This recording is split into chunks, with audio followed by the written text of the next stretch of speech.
Hey, I'm Roland, the CEO and co-founder of Chameleon.io. Thanks for all of you for joining this session. I'm pretty sure that by the end of it, you have a clear understanding of email design systems, which I had no clue about 15 years ago when I started my email marketing journey. Life was so much easier than for email marketers like me. Our lives just became so much more complicated, and it takes almost twice the time to complete a single email project nowadays. Simply because email marketers need to take care of so many things, including responsive email design, email client tests, personalization tags, segmentation, automations, and on top of that, a tedious review and approval process. This all causes a single email creation project to take over 2 weeks, according to Litmus's most recent study. I had calls with hundreds of email teams personally in the past 4 years, and pretty much all of them were looking for ways to improve their efficiency. They all wanted to be able to create more emails in less time. But how? Key players in the email builder space all agree that the basis of an efficient email workflow is always a solid email design system. But what does really an email design system mean? It is a set of design standards and reusable visual elements that help brands maintain consistency and reduce friction in their different content creation workflows. This might sound complicated, but bear with me for another 15 minutes and it will make complete sense to you, I promise. If you are not a design nerd, you might not know that the design system concept was first coined by Brad Frost in his book on atomic design in 2013. He pretty much figured out, no matter how complex an interface is, it's possible to break it down into small fundamental building blocks called atoms. Everything in our universe is built up from tiny little atoms. And if we apply the same terminology to web interfaces or emails, atoms are our simple HTML tags such as text, images, buttons, labels, links, and so forth. We can combine these simple elements together into molecules and larger organisms that are relatively complex modules such as headers, footers, or hero units, if I want to translate it into emails terms again. I don't want this to turn into chemistry class, so I use human terms in the rest of the presentation, don't worry. So design system should include design standards such as fonts, colors, combined with simple visual elements like text, images, buttons, spacers, that all can be compiled into blocks or modules. It should also include templates that cover the most common business use cases necessary for a brand. These all need to be paired with a clear documentation on the intended use of each element, because without that, you would end up with a similar anarchy as without an email design system of any sort.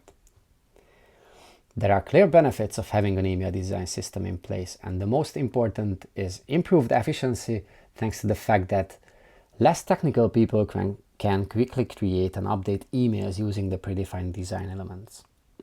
It frees up a lot of design and developer resources once everything is clearly defined. It creates unified language inside the organization and distributed teams likewise. It ensures brand consistency among different email types and departments, and serves as an excellent educational tool and reference for new employees, especially junior ones.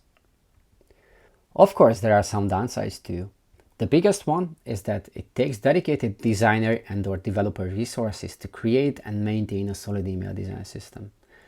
It also takes time to teach team members how to use the design system and to adapt it properly.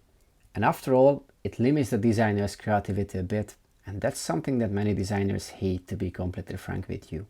But in the long run, they typically see more benefits than downsides, especially because they need to do less pixel pushing, since marketers can take care of most content creation projects using the predefined design elements.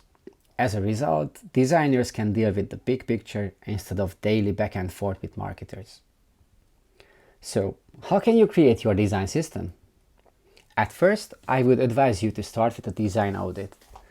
It simply means that you should collect all your existing web and email assets, templates, campaigns, whatnot.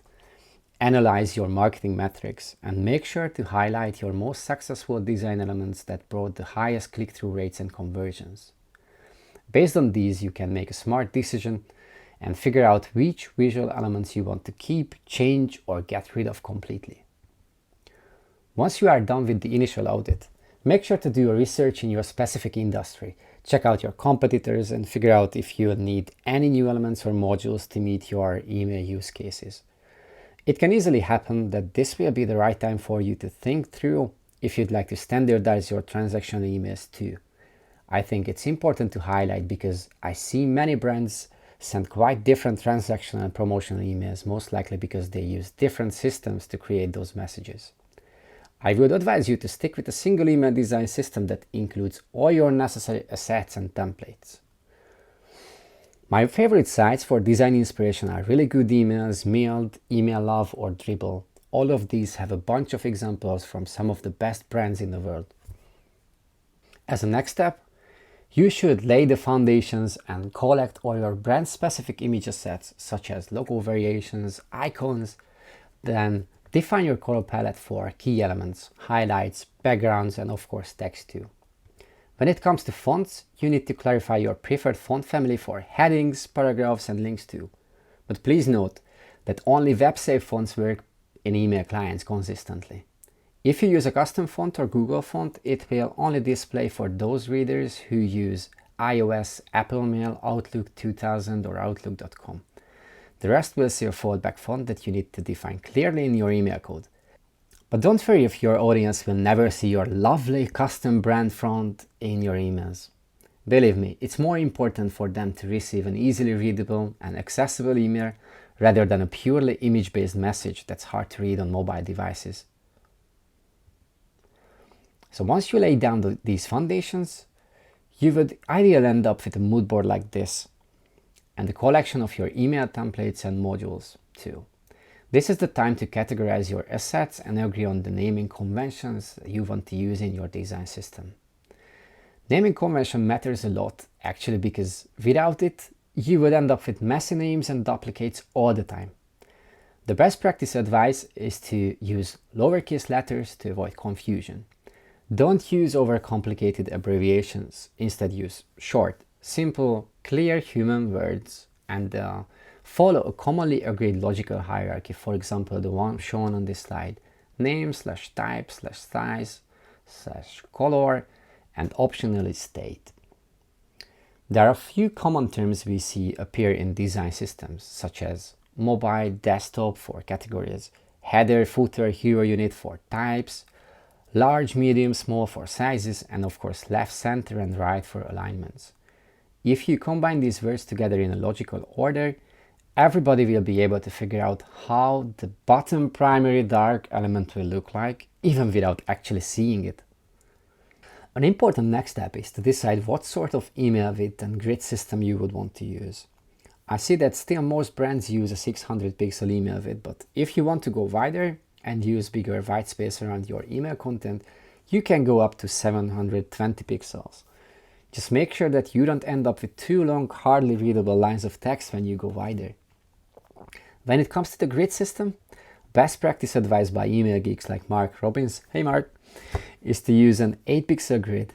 It means to you that you should use 8 pixel or the multiples of it for images, text, columns, paddings, or margins, for example. It makes sense because the majority of popular screen sizes are divisible by 8. So if you stick with the 8 pixel grid, your visuals won't look distorted on most devices. Once you lay down the foundations, the easiest next step is to collect your image assets and define the preferred image sizes, ratios, resolution, image weights, for example 200 kilobytes max for simple images and 1 or 2 megabytes for animated GIFs would be my advice. Also make sure to clarify what sort of white space will be baked into your image files and what will be applied using paddings or margins. It's important because without clear guidelines, colleagues will still be able to mess up a design if they use an image file that has twice the padding than expected. Another important component in email is just pure text. No matter if you are an e-commerce brand and you have a bunch of images in your emails, you will still need to use clearly readable text for product descriptions or large enough headers for titles and also an enjoyable text size for the footer, for example. I would advise you to stick with 16 to 18 pixels for simple paragraphs text size, and use a 1.4 to 1.5x multiplier for line heights and for heading sizes. If you want to experiment with the different text sizes, just go to typescale.com. It will help you visualize the different text sizes in comparison to each other. And here comes the button, a very important component for email marketers. We all want our subscribers to push our lovely call to action buttons no matter what. So when it comes to your design system, just make sure to clearly define your primary, secondary and tertiary buttons. Maybe the tertiary will only be a simple text link.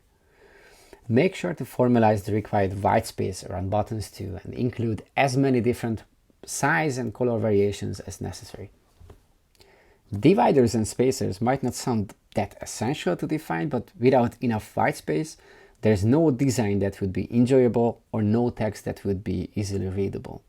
So make sure to define them and their usage too. After all these little pieces add up into larger, more complex building blocks like headers, footers, image galleries, promo or feedback blocks, for example. These modules will be the main puzzle pieces for your email marketing team members and will be used to create emails in a rapid manner. On this and some of the following slides, you will see a few colorful block examples from Kununu, a lovely German customer of ours. They had a really solid email design system defined in a Figma file that included over 100 different email blocks, such as headers and hero units with various color and alignment variations, as you can see here. Article blocks with or without buttons, and again, various alignment variations for all of them. And pretty complex feedback collection blocks paired with different footer variations, for example. We prebuilt these blocks for them based on the Figma file using Chameleon's drag and drop no-code email builder interface, and they've been happily using these to create their emails on their own ever since. So once you have all the different components and modules defined, I would advise you to create a few purpose-built email templates for your different use cases, such as welcome emails, transactional messages, newsletters, single promotional emails, feedback collection, or certain seasonal campaigns that make sense in your industry. And the final, but still essential part of a design system is a detailed documentation that explains when, where, how to use the different components, modules, and templates. Often overlooked but extremely necessary for a strong buy-in for your design system is a few getting started guides tailored to different user types such as marketers, content writers, stakeholders, and designers too. These guides should help them easily understand how they are supposed to use your design system and also help them create on-brand emails without needing to rely on other team members. Let's take a quick look at a real-life email design system from Stack Overflow. Thanks to Ted Goss, a fellow email geek, and his team, it's public on the web. Thanks for publishing it, guys. I really appreciate your transparency, especially since it helps fellow email marketers figure out what an email design system should look like. So Stack Overflow's email design system lays out typography first and defines paragraphs, headlines, lists, links, and inline code blocks style at first. There it includes primary, secondary, and outline buttons combined with different button sizes. It clearly defines the image sizes, dimensions, weight, and expected scale too. Since Stack Overflow's site is full of tags, they decided to clearly outline how default and theme text should look like in their emails too. And a simple spacer element combined with clear advice on its expected usage. And also there are various footers for their various emails. They differentiate between transactional, subscription, bucketed, branding, and enterprise emails. Their footer variations look quite the same. The only difference is the number of lines it includes. And finally, it includes 8 different template examples for transactional and promotional emails and also announcements. What I especially like is that they included clear advice on template usage, so team members can easily decide which one to use for their specific use cases. I'm sure by now you can clearly see why I mentioned that it takes a lot of time to create and maintain a solid email design system. But believe me, those who invested their resources to build one, they are the ones who can now produce emails in a matter of hours instead of weeks. So this investment really pays off. It just saves a ton of designer and developer resources, especially if you go no code and use a software that enables designers and marketers create and maintain your design system without ever needing to write a single line of email HTML. And I promise you will never need to touch email code again if you use our email creation platform called Chameleon.io. It will enable your designers and marketers to build up your no-code email design system from scratch, or if you need some help, we can build it for you and offer professional training for your team, so they'll be able to take over completely and update your design system whenever necessary. Thank you for your time, and I really appreciate that you stayed with me for so long. Feel free to email me if you have any additional questions or if you need help with your design system setup. Have a nice one.